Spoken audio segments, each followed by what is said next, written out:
Welcome to Angels and Seer Stones presents Demons and Pendulums, a podcast on Chad Daybell's theology from the perspective of a Latter-day Saint folklorist.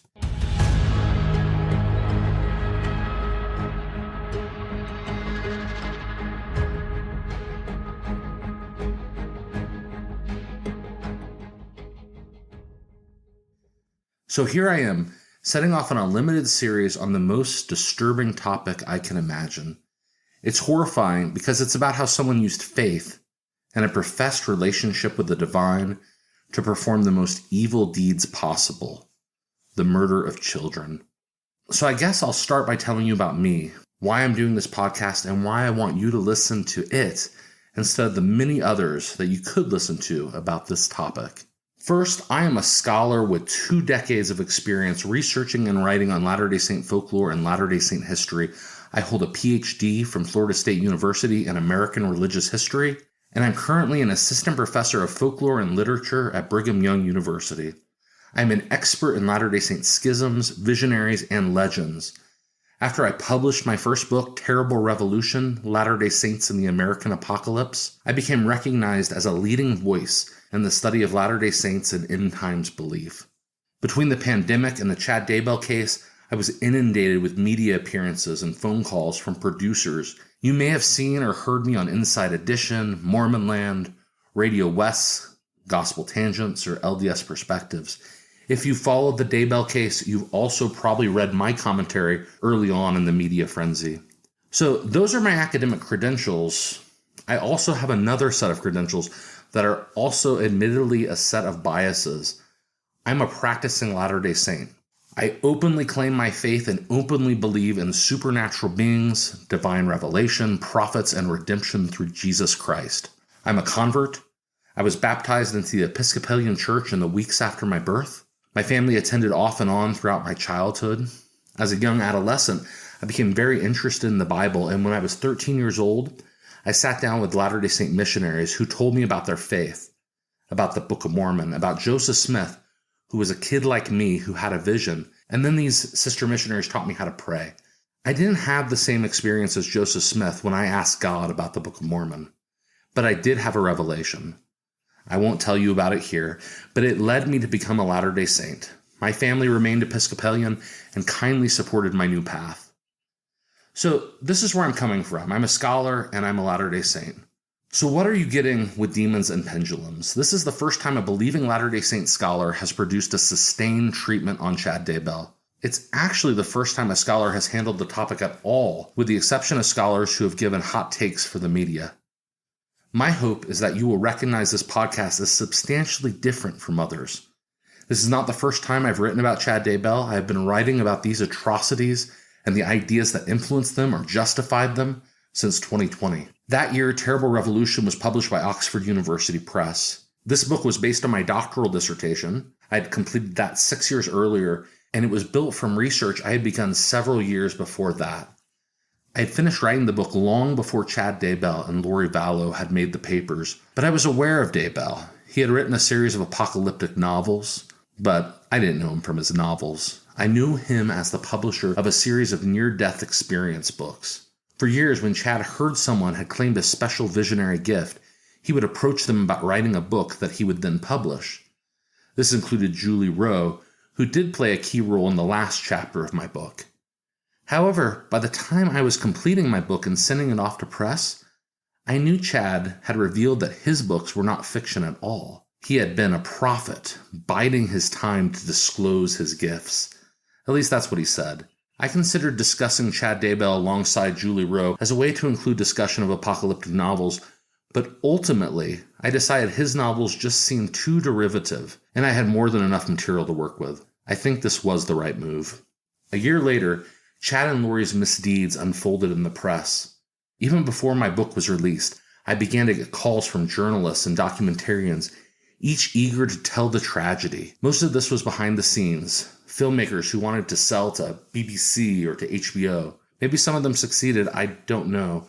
I did some public interviews, but ultimately because I worked for a university owned by the Church of Jesus Christ of Latter-day Saints, and there was a concern that my comments might be mistaken for an official comment from the church, I started declining these requests. I feel very good about that. In truth, when someone asked for an interview specifically about the Daybell situation, they usually focused on my experiences meeting people involved in the case rather than my scholarship on Last Days belief, and that was never appealing to me. They treated me like an informant, a source, rather than a scholar, even if they would ostensibly be quoting me as a scholar. In 2020, I was working for a wonderful research center at Brigham Young University, the Neal A. Maxwell Institute for Religious Scholarship. Once a month, we would come together to discuss developments in our individual research and writing. When it was my turn, I told my colleagues about Chad and Lori Daybell and how I had begun to publish a series of articles. I was thinking about putting a book together. It was an obvious sequel to Terrible Revolution, after all. How Latter-day Saint apocalyptic belief among the laity could go wrong. Philip Barlow, a very important Latter-day Saint scholar, spoke up and asked the pivotal question: what's the significance of these murders beyond providing just another chapter in Under the Banner of Heaven? He was talking about John Krakauer's 2003 book, Under the Banner of Heaven, Story of a Violent Faith. It was a bestseller written by a journalist who had already proven himself as a compelling writer with Into the Wild and Into Thin Air. Under the Banner of Heaven was a more extensive project than these, a history that drew a link between the infamous Mountain Meadows Massacre with the murders of Brenda Lafferty and her 15-month-old daughter Erica by her brothers-in-law Ron and Dan Lafferty.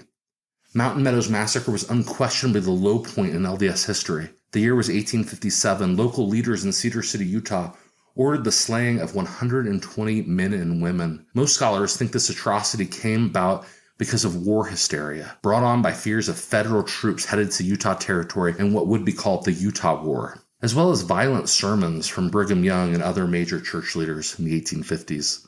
The Lafferty murders were not the only violence committed by Mormon fundamentalists that Krakauer documented. His reasoning was, if we can pinpoint a series of murderers who justified their crimes by citing their LDS beliefs, beginning in 1857 and continuing to the early 2000s, then it stands to reason, according to Krakauer, that Mormonism is inherently violent. Now, Krakauer was writing in the aftermath of September 11, 2001, which meant he wanted to make a broad argument that religion was violent in general. It wasn't just about the LDS Church, just like the Book of Mormon musical isn't simply about the LDS tradition. It's designed to mock a wider swath of religion, whether those who consume these stories realize this or not. As the public relations director of the Church of Jesus Christ of Latter-day Saints wrote at the time, Krakauer's basic thesis appears to be that people who are religious are irrational, and that irrational people do strange things. The first book on the Chad Daybell and Lori Vallow murders was from Leah Sotille, a journalist who made her debut with a podcast on Cliven and Ammon Bundy called Bundyville. In August 2020, Leah contacted me for an interview. I accepted, and we had a single conversation. I would guess it was an hour or less. At the time, I didn't have a lot of experience working with journalists, so I was naive. It was obvious to me that Leah hadn't done much research yet.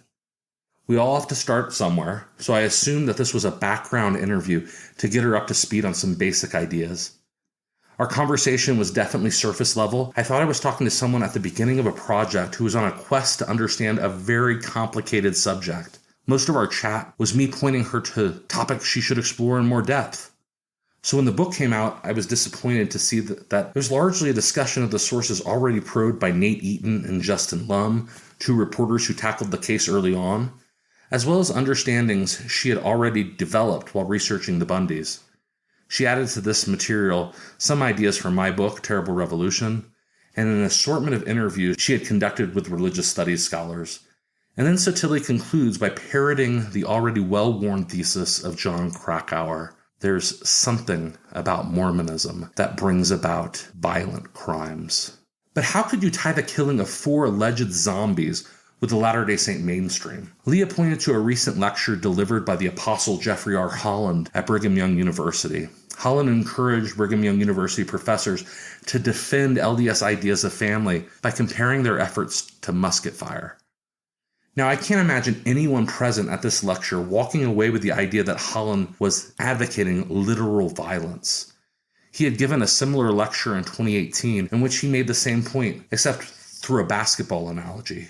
Yet if one learned of Holland's speech second or third hand from social media posts, as I assume Leah did, then I get how someone could come up with this misreading. So, this is what Leah Sotille says about the speech in the conclusion of her book. Holland's speech was roundly criticized, especially given new concern over an extremist movement among Mormon ranks. People feared Holland was dog-whistling Desnat, short for Deseret Nationalists, an online movement of those who would like Utah and the surrounding region to turn into a white ethno-state. It is a racist, accelerationist, anti-gay, anti-feminist movement of men who frequently discuss of all things blood atonement like the Danites once had. The church can't both expel the fringe and fan the flames that keep those movements alive, but that would require a serious change of heart." End quote. These comments are ridiculous to me on many levels. Desnat is a group of internet trolls, and while I think they are racist, anti-gay, anti-feminist, and all-around despicable, but I actually suspect they have no interest in a, quote, white ethno-state. More importantly, no serious individual would think that Elder Holland was trying to send them a message with his encouragement to scholars to defend the faith. Of course, this is the problem with When the Moon Turns to Blood. Leah Sotille didn't know much about the actual context of Chad Daybell and Lori Vallow's crimes. So she focused on political extremism, the White Horse Prophecy, and other things she learned something about when she produced the Bundyville podcast. Now, I actually consider her book, When the Moon Turns to Blood, the best book we have written on this topic. It's well written, and as far as covering the events in the life of these people, she does an admirable job. It's the context and extrapolation that show that she should have taken several more years of research. That is, if her point was to bring actual insight to her reader. So, what are you going to learn in this podcast? You're going to learn about an apocalyptic subculture among a certain segment of Latter-day Saints. You'll find that within this group, there are those such as Chad Daybell who emphasize 5 major theological tenets. 1, an imminent apocalypticism. 2, energy work. 3, reincarnation. 4, deliverance ministry. That's a focus on exorcism.